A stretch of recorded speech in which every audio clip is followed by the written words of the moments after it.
और उत्तर प्रदेश में पंचायत चुनाव के अब नतीजे तय करेंगे कि आखिर 2022 में क्या होने वाला है उत्तर प्रदेश में। जी हां, आज की चर्चा हम इसी पर करेंगे।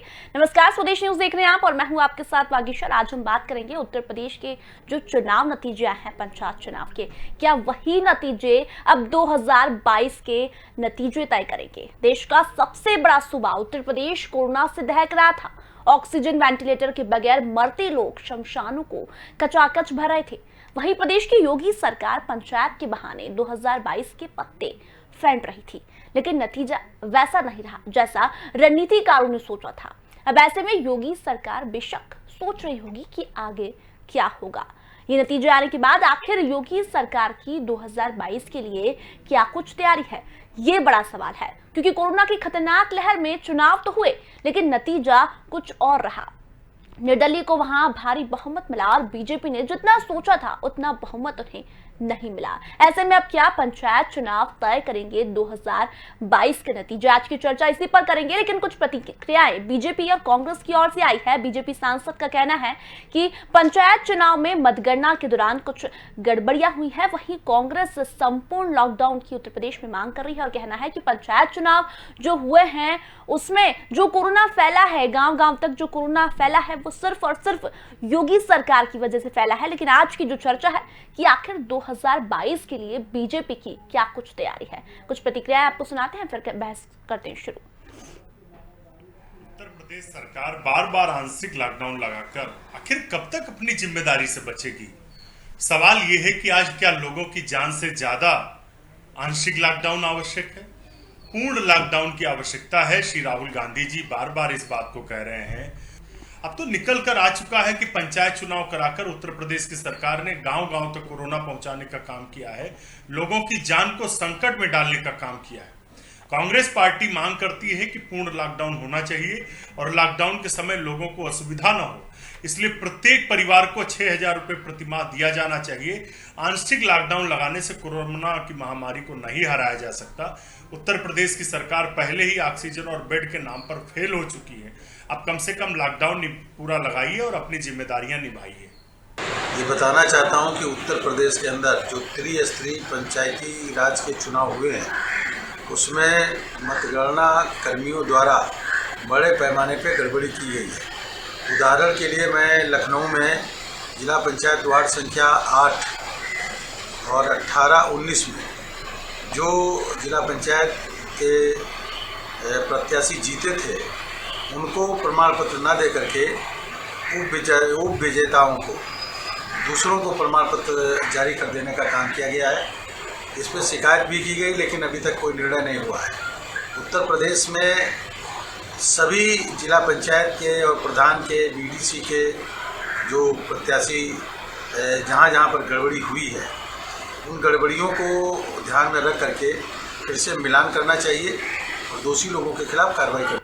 और चलिए, प्रतिक्रिया तो हमने आपको सुनाई। यूपी पंचायत चुनाव के नतीजे आपने देखे, जिसमें भारी बहुमत निर्दलीय को मिला। बीजेपी ने जो नतीजे सोचे थे वो नतीजे नहीं आए। लेकिन अब सवाल यही है कि क्या पंचायत चुनाव के नतीजे तय करेंगे 2022 के नतीजे। आज की चर्चा हम इसी पर करेंगे, लेकिन कुछ मेहमान हमारे साथ मौजूद हैं, उनसे एक बार आपका ताल्लुक करवा देते हैं। हमारे साथ बीजेपी से पक्ष रखेगी अनीता अग्रवाल जी, कांग्रेस से पक्ष रखेंगे अंशु अवस्थी जी और सपा से पक्ष रखेंगे प्रदीप सिंह बब्बू जी। आप तीनों का बहुत बहुत स्वागत है स्वदेश न्यूज पर। सबसे पहले सवाल अनीता अग्रवाल जी से मेरा है कि जिस तरह से हमने देखा यूपी पंचायत चुनाव के जो नतीजे आए हैं, सोचा कुछ और था, हुआ कुछ और है। लेकिन सवाल ये कि 2022 के लिए क्या कुछ तैयारी है योगी सरकार की, क्योंकि कहीं ना कहीं यही लग रहा है कि जो नतीजे अभी आए हैं वही 2022 के नतीजे तय करेंगे। अनीता जी, देखिए, ऐसा नहीं है। ये हमेशा कहा जाता था कि उपचुनाव जो है वो टेलर है और फिल्म अभी बाकी है और जिला पंचायत ये तय करेंगे। जिला सच में बताया, जिला पंचायत में बहुत अच्छा प्रदर्शन हमारे भारतीय जनता पार्टी के लोगों का रहा। बहुत अच्छी शानदार सीटें हम लोगों ने जीती है। एक समय पे समाजवादी पार्टी और बहुजन समाजवादी पार्टी ही गांव में चुनाव जीती थी। भारतीय जनता पार्टी जिला पंचायतों के चुनाव में बहुत ही कम, बहुत ही रेयर ही होती थी जो खड़ी होती थी या इलेक्शन लड़ती थी। अब की बार पहली बार इतने अच्छे मतों से, इतने अच्छी जगह सब जगह से जीती है और निर्दलीय भी वही लोग जीते हैं जो भारतीय जनता पार्टी से अलग हुए हैं, जो हमारी विचारधारा के हैं। निर्दलीय काफी हद तक वही लोग लड़े जिनको भाजपा का समर्थन न मिले, जो हमारी विचारधारा से जुड़े हुए हैं।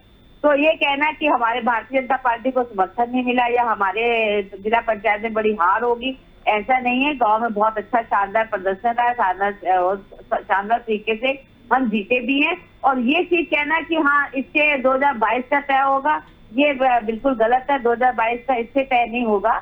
2022 का भी चुनाव अलग रहता है, हर चुनाव के मुद्दे अलग रहते हैं, हर चुनाव की बातें अलग रहती हैं। जी ये अनिता कहना जी, बहुत ही बिल्कुल बिल्कुल, चुनाव के नतीजे तो आ गए, लेकिन इसी बीच तमाम आरोप जो कांग्रेस की तरफ से लगे हैं कि गांवों तक कोरोना फैलाया योगी सरकार ने, आज जो मौतें हो रही है, जो संकट गहराया हुआ है, वो योगी सरकार की वजह से गहराया हुआ है।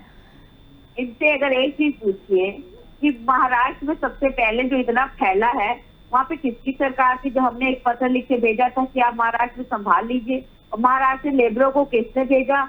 और क्या एक बात बताइए कि चुनाव जो हमने लेट किए थे और जब हमने सर्वदलीय बैठक बुलाई और चुनाव को, जिला पंचायत के चुनाव को टालने के लिए हमारे योगी जी ने चुनाव आयोग से बात की, उस समय सर्वदलीय बैठक में क्यों नहीं शामिल हुए, क्यों इन लोगों ने अनुपस्थिति जाहिर की। और सबसे बड़ी बात है, कांग्रेस के हमेशा दोहरा शीर्ष रहा है। जब हम लॉकडाउन लगाए थे तब लॉकडाउन नहीं लगाना चाहिए, देश की गरीब क्या करेगा। आज लॉकडाउन नहीं है तो आज लॉकडाउन लगाइए। वैक्सीन नहीं थी, वैक्सीन ना लगवाइएगा, भारत से पहले प्रधानमंत्री लगाए, फिर आप लोग वैक्सीन लगाइएगा। ये दोहरा शीर्ष मापदंड जो है ये जनता देख चुकी है, जनता परेशान हो चुकी है। उनसे कहिए दोहरा शीर्ष ना रखे, एक चरित्र रखे, तभी इनके आगे कुछ बनेगा। ये चीजें गलत है। अगर आप सहयोग नहीं कर सकते हैं तो कम से कम गुमराह मत करिए। हमें विपक्ष से सहयोग करने की आशा है कि वो सहयोग करे या सुझाव दे, वो गुमराह ना करे और ना इस तरह से राजनीतिकरण करे, राष्ट्रों पे राजनीति ना करे, महामारी पे राजनीति ना करे, आपदा पे राजनीति ना करे। राजनीति करने के बहुत से मुद्दे हैं, लेकिन इनको राजनीति करनी होती है, सेना पे करनी होती है, आपदा पे करनी होती है, महामारी पे करनी होती है। शर्म आनी चाहिए, जिससे कि दुश्मन भी आपके साथ खड़े हो जाते। ये हमारे से एक विपक्षी रहेंगे, सहयोगी बन के नहीं खड़े हो पा रहे। इनको शर्म आनी चाहिए कि ऐसे समय में कम से कम हमें उनका सरकार का साथ देना चाहिए, ना कि राजनीति करनी चाहिए। जी चलिए, अंशु जी कांग्रेस से जुड़े हुए हमारे साथ। अंशु जी क्या कुछ कहेंगे आप ही से पूछना चाहूंगी। लगातार मैं देख रही हूँ कि पंचायत चुनाव तो हुए, लेकिन जो ठीकरा आपने फोड़ा कोरोना फैलने का वो योगी सरकार पर फोड़ा, लेकिन जहां आपकी सरकार है वहां की स्थिति तो आप देख ही रहे होंगे। बहन ने बताई, सवाल ये है कि आप महाराष्ट्र की बात करके उत्तर प्रदेश की समस्या को कैसे दूर करेंगे। उत्तर प्रदेश में ऑक्सीजन की इतनी भयावह इतनी कमी है, आज भी आप देख लीजिए कि ऑक्सीजन और बेड की उपलब्धता नहीं है, जिसकी वजह से लोग सड़कों पर जान गंवा रहे हैं। तो आपसे जब बात उत्तर प्रदेश की की जा रही है, उत्तर प्रदेश के लोगों ने आपको जनादेश दिया है, आप उत्तर प्रदेश में डिबेट कर रहे हैं, और आप जब उत्तर प्रदेश की बात हो रही तो आप महाराष्ट्र की बात कर रहे हैं। महाराष्ट्र में तो हमने कोई पंचायत चुनाव नहीं कराए। आपने उत्तर प्रदेश में, अगर आपको कोरोना की चिंता थी, हाईकोर्ट ने फटकार भी लगाई थी, आप जनवरी फरवरी में चुनाव करा सकते थे। तो भारतीय जनता पार्टी सिर्फ चुनाव की वजह से गांव गांव तक लोगों को कोरोना पहुंचा दिया। आप देखिए कितना ज्यादा लोग परेशान हैं, पीड़ित हैं। ये तो वो आंकड़े हैं जो लोगों के बीच में आ रहे हैं, लेकिन असल में तो इससे ज्यादा भयावह स्थिति कोरोना की वजह से हो चुकी है। अंशु जी मैं 2 मिनट के लिए आपको बीच में रोक रही हूँ। मैं इसीलिए रोक रही हूँ क्योंकि आपने कहा कि पंचायत चुनाव की बात हो रही है, यूपी की बात हो रही है। महाराष्ट्र में तो कोई चुनाव नहीं हुए थे, वहां भी कोरोना है। कोरोना तो पूरे देश में फैला हुआ है। और अभी जो मैंने कांग्रेस की प्रतिक्रिया देखी है उसमें यही देखी है कि संपूर्ण लॉकडाउन की जरूरत है, यूपी में कोरोना फैल रहा है। तो महाराष्ट्र में अगर चुनाव नहीं हुआ है तो फिर वहां क्यों कोरोना फैल रहा है? देखिए, कोरोना बिल्कुल फैल रहा है, लेकिन आप ये देखिए कि जिम्मेदारियों को लेकर कहां पर कौन सरकार कितनी काम कर रही है। आप देखिए, सुप्रीम कोर्ट में केंद्र सरकार ने इस बात को कहा कि मुंबई में जो कोरोना से लड़ने का मॉडल बनाया गया वो वाकई तारीफ काबिल है। केंद्र की बीजेपी सरकार ने सुप्रीम कोर्ट में एफिडेविट देकर महाराष्ट्र में जो कोरोना से लड़ाई लड़ी जा रही है उसकी तारीफ की है, और यहाँ तक कि केंद्र सरकार ने ये भी कहा कि हम जो महाराष्ट्र की सरकार है उससे अनुरोध करेंगे जो मुंबई में लड़ने का मॉडल है वो हमको दे, कि जिससे हम दूसरे अपनी जो बीजेपी की सरकार है वहां लागू कर सके। तो कोरोना की लड़ाई है, इसमें कोई दो राय नहीं, लेकिन सरकारें कितना उसको लेकर संजीदा हैं ये महत्वपूर्ण है। उत्तर प्रदेश के मुख्यमंत्री को कुछ भी नहीं आता है, वो सिर्फ एक गुंडागर्दी की भाषा बोलते हैं। NSA लगा देंगे, गुंडा एक्ट लगा देंगे, जो अफवाह फैलाएगा उस पर गैंगस्टर लगा देंगे। उत्तर प्रदेश में क्या भारतीय जनता पार्टी के पास एक भी पढ़ा लिखा नेता नहीं है कि इतने गंवार, जाहिल, अशिक्षित, अनुभवहीन आदमी को आपने उत्तर प्रदेश का मुख्यमंत्री बना दिया? ना तो वो रोजगार दे पाए, ना अपराध रोक पाए, न किसानों का गन्ना बकाया दे पाए, न कर्जा माफ कर पाए, शिक्षा मित्र, अनुदेशक, किसी की भी बात कर लीजिए, कोई काम नहीं कर पाए। और कोरोना में तो सारी सच्चाई निकल कर आ गई है। तो हम तो ये कहते हैं कि भाई उत्तर प्रदेश में क्या बीजेपी इतनी लाचार, मायूस है आदित्यनाथ के सामने कि उत्तर प्रदेश के लोगों को मरने के लिए छोड़ दिया है और कोई काम नहीं हो रहा है? उन्होंने टीम 11 के साथ कौन सा भ्रष्टाचार किया था मोदी वर्सेस जिसकी वजह से टीम 9 की गई? मोदी जी के लड़ रहे उसके साथ जाके खड़े हो रहे हैं। आपकी अपनी जमीन तो खत्म ही हो चुकी है। अगर आप इतने ही हैं तो आपकी जमीन आपकी भी खत्म हो जाएगी। आपके जो कर्म है, आपके जो कर्म है, हमारी तो जमीन शुरू हो गई। हमारे पंचायत चुनाव में 571 प्रत्याशी उपविजेता हुए, 270 सीटों पर हम जीते हैं। जमीन तो बीजेपी की खत्म होने को रोक नहीं सकता। तो इसलिए आप अपना गांधीवादी छोड़ के केवल एक परिवार की सेवा करते चले आ रहे हो, वही आपको है। आपको जनता की सेवा से कोई लेना देना नहीं है, जनता से कोई हमदर्दी नहीं है आपको। जनता को गुमराह करना जानते हैं आप, और आप जनता को गुमराह ही कर रहे हैं अभी तक। आपने वैक्सीन में क्यों आपने कहा कि पहले प्रधानमंत्री लगाए फिर हम लगवाएंगे? वैक्सीन पे आपने क्यों आज सब वैक्सीन लगवा रहे हैं कि नहीं लगवा रहे हैं? आपको इस वैक्सीन में सहयोग करना चाहिए कि वैक्सीन ज्यादा से ज्यादा लोग लगाए। आपने उसमें गुमराह किया। आप हर चीज में गुमराह करते हो। जहाँ तक लॉकडाउन की बात है, जहाँ तक लॉकडाउन की बात है, तो लॉकडाउन आपने पहले विरोध किया था। चलिए अनीता जी और अंशु जी, मैं आप दोनों को रोक रही हूँ। हमारे साथ सपा से प्रदीप सिंह जी जुड़े हुए हैं। प्रदीप सिंह जी, क्या लगता है जो नतीजे आए हैं वही 2022 के नतीजे तय करेंगे? से बताइए जी कि उत्तर प्रदेश की जनता कितनी त्रस्त है इस सरकार से, और अगर त्रस्त न होती तो इस तरह का जनादेश न आता। उत्तर प्रदेश की जो सत्ताधारी सरकार है, सत्ताधारी दल है, आज वो बता रहा है, झूठे आंकड़े पेश कर रहा है कि हमने इतने लोग हमारे जीते हैं, तमाम ऐसे लोग निर्दल जीते जो इनके हैं, जो निर्दल है वो भी इनके हैं। और ऊपर से ये सीनाजोरी कि अध्यक्ष तो जिला पंचायत का अध्यक्ष तो हमारा ही होगा, ब्लॉक प्रमुख तो हमारा ही होगा। यानी जीते किसी के हों, लेकिन पैसे के बल पे, बाहुबल के बल पे, सत्ता के बल पे अध्यक्ष तो हम अपना बना ही देंगे। गलत बोल रहे हैं आप। ऐसा नहीं है कि सत्ता के बल पे, पैसे के बल पे। हमारे वाक्य में जो हमारे विचारधारा से जुड़े थे निर्दलीय लोग जो है वो हमारे हैं, और सबसे ज्यादा समाजवादी पार्टी और बहुजन समाजवादी पार्टी ही चुनाव जीती शुरू से। भारतीय जनता पार्टी का तो पहला प्रदर्शन है जो इतना अच्छा आया है, वरना हमेशा गांव में तो समाजवादी और बहुजन समाजवादी पार्टी ही रहती थी। आप लोग को इसी सोचनी चाहिए कि आपका इतना जनाधार क्यों कम हुआ, ये आपको सोचने वाला। हमको तो जनता का श्रेय मिला ही है। प्रदीप सिंह जी आवाज पहुंच पा रही है आप तक मेरी? तो चलिए, प्रदीप सिंह जी से हमारा संपर्क नहीं हो पा रहा है, लेकिन अनीता जी आपके पास में आना चाहूंगी। अनीता जी, दोनों ही सपा की बात करें, कांग्रेस की बात करें, तमाम विपक्षी पार्टियों की ओर से आरोप लगे हैं आपके ऊपर पंचायत चुनाव को लेकर। अब क्या लगता है जब ये रिजल्ट आए हैं तो 2022 में क्या फिर से बीजेपी को वही बहुमत मिलेगा जो पहले मिला था? देखिए, ऐसा है, भारतीय जनता पार्टी जो है कार्यकर्ताओं की पार्टी है, लोकतांत्रिक पार्टी है, जनता से सीधा संपर्क है। इन्होंने पूरे समय हमेशा भारतीय जो विरोध किया है, इन्होंने कभी भी जनता का साथ नहीं दिया। जमीन जब चाहे कोरोना काल हो चाहे किसी मामले, कभी भी जमीन पे आके उनका साथ नहीं दिए हैं। और जहाँ तक सबसे बड़ी बात है कि हमने निचले स्तर तक काम किया है, हमने आवास दिए हैं, हमने शौचालय दिए हैं, हमने बिजली दी है, हमने आज आयुष्मान योजना दी है, और आज जो ऑक्सीजन की बात कर रहे हैं, हमने ऑक्सीजन के भी प्लांट हर जिले में बहुत तेजी से लग रहे हैं। और 3 दिन के अंदर लखनऊ में प्लांट लगा, और हमें DRD का हॉस्पिटल भी खुल गया है। यहाँ पे हम सारी व्यवस्था हमारे योगी जी कर रहे हैं। यही योगी ठीक है, सेकंड वेव बहुत जल्द आई है, जिसका हम लोग को आभास नहीं हो पाए, वो चीज हम मानते हैं कि हमको इतना आभास नहीं हो पाया कि सेकंड वेव इतनी तेजी से आएगी। लेकिन जब फर्स्ट कोरोना था तो आप देखिए हमारे मुख्यमंत्री की तारीफ WHO ने भी की थी, और राजस्थान से जब बच्चे लेकर इनसे कहा गया था कि वहाँ हमारे बच्चे फंसे, ला दो कांग्रेस से, तो कांग्रेस ने मना कर दिया था।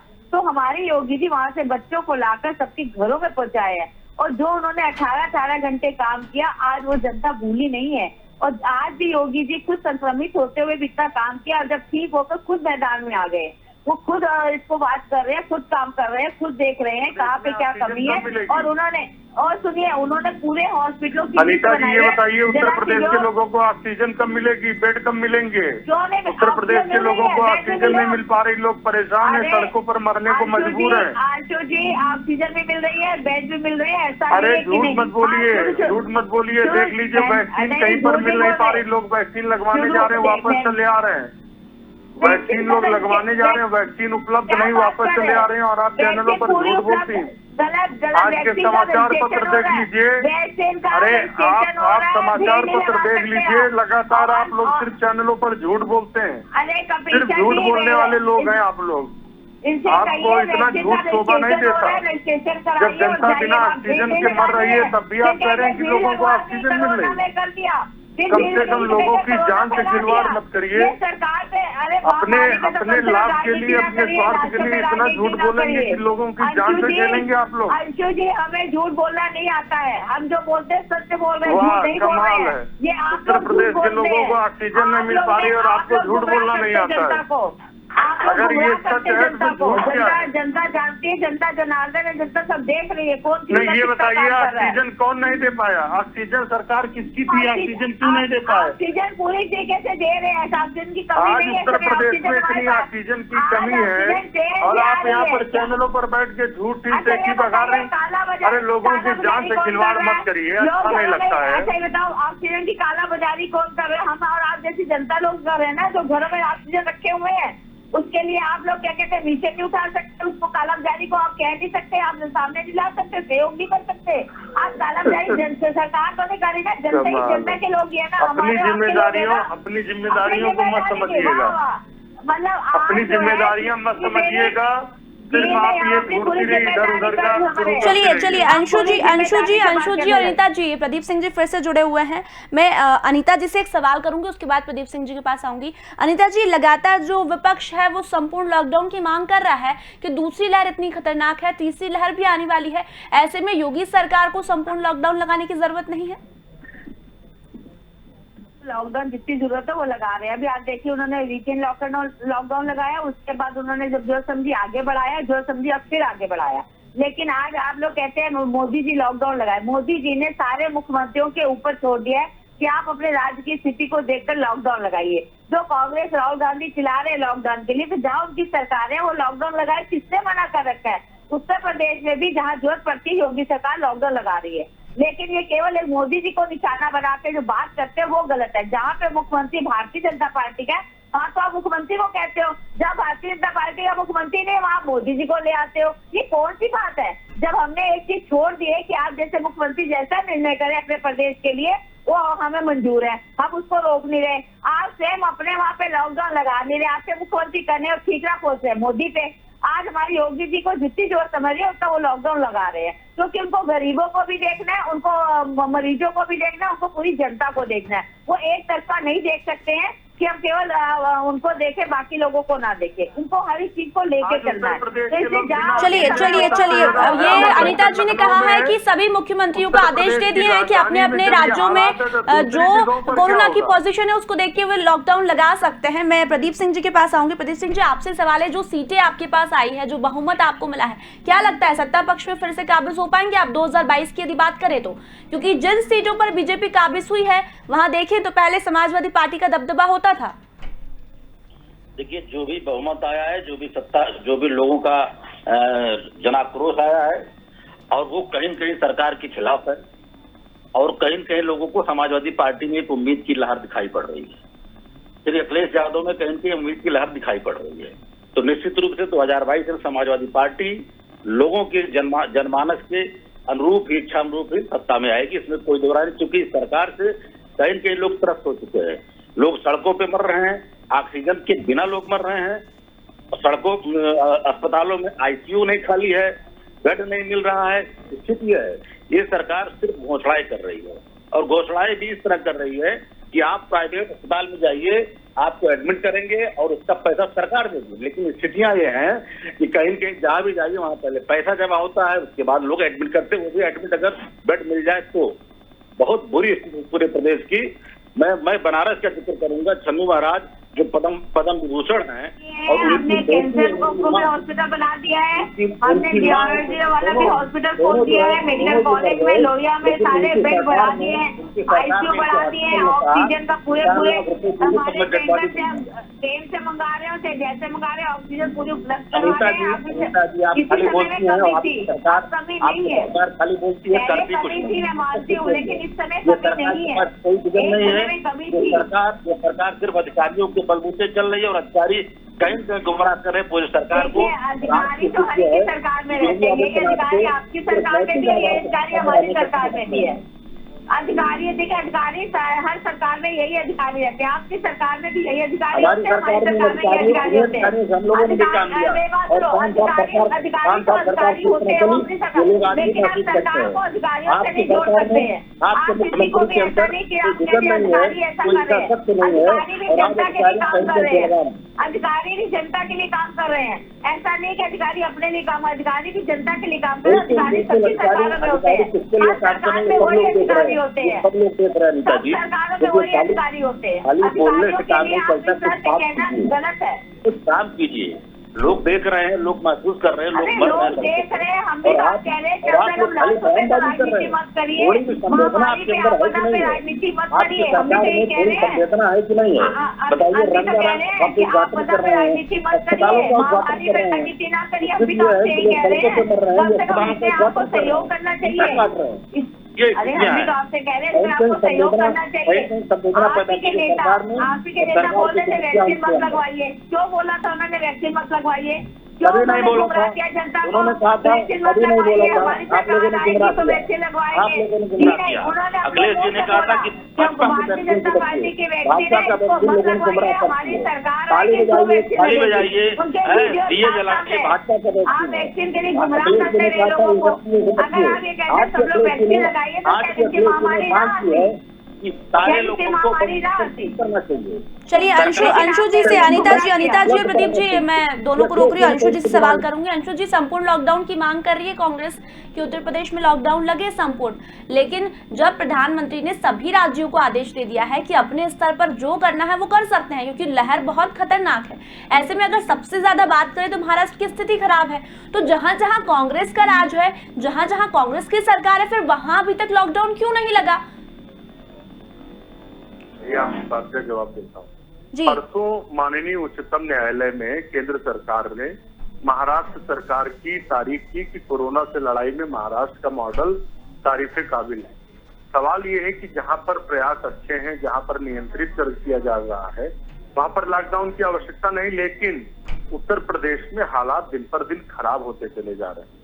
निश्चित तौर से उत्तर प्रदेश में संपूर्ण लॉकडाउन की आवश्यकता है। अगर नहीं लगाएंगे, क्या लोगों की जान इतनी सस्ती है? उत्तर प्रदेश के मुख्यमंत्री को कुछ भी आता जाता नहीं है। उत्तर प्रदेश के मुख्यमंत्री ना तो कोई विशेषज्ञों की टीम बनाते हैं। अब आप बताइए, टीम 11 जो उन्होंने बनाई, वो भी सिर्फ वही उन्हीं लोगों की टीम बनाई जो सिर्फ भ्रष्टाचार में जुटे रहे। कोरोना की महामारी के समय में 250-300 गुना ज्यादा दाम पर ऑक्सीमीटर, थर्मामीटर खरीदे गए। टीम 11 के साथ रोज 11 बजे रात को बैठक और मीटिंग होती थी।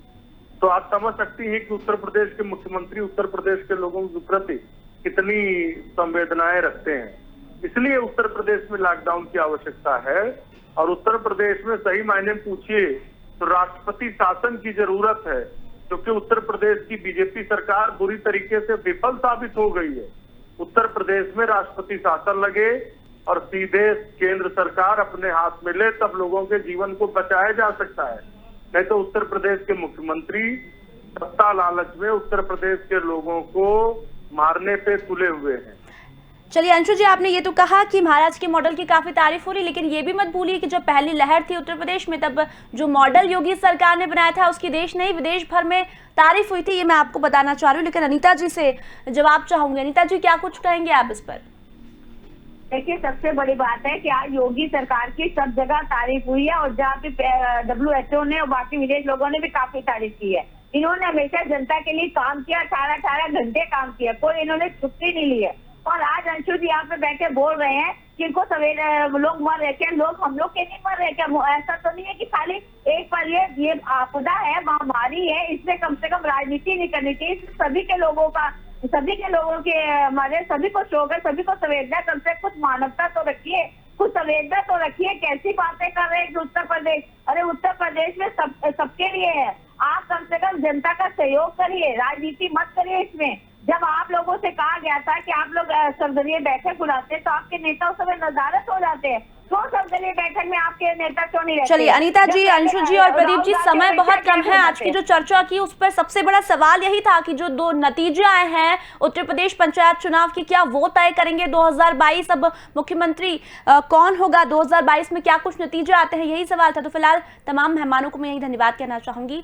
तो उत्तर प्रदेश पंचायत चुनाव तो हुए, जो नतीजे आए हैं उसमें जो बीजेपी ने सोचा था उससे काफी कम बहुमत बीजेपी को मिला है। लेकिन 2022 में क्या होता है, जो नतीजे अभी आए हैं 2021 में, क्या वो तय करेंगे 2022 के नतीजे, ये देखने वाली बात होगी। और जब कांग्रेस संपूर्ण लॉकडाउन की मांग कर रही है तो क्या योगी सरकार संपूर्ण लॉकडाउन का निर्णय लेती है, ये बड़ा सवाल है। क्योंकि दूसरी लहर काफी खतरनाक है और तीसरी लहर की चेतावनी भी दे दी गई है और निश्चित तौर पर तीसरी लहर भी आएगी। लेकिन उत्तर प्रदेश पंचायत चुनाव के नतीजे, अब क्या बीजेपी ने मंथन शुरू कर दिया है 2022 के लिए, क्या 2022 के लिए रणनीति बनाना शुरू कर दी है बीजेपी ने, ये देखने वाली बात होगी। तो फिलहाल अभी के लिए इतना ही, जल्दी लौटेंगे, तब तक बने रहिए स्वदेश न्यूज के साथ। नमस्कार।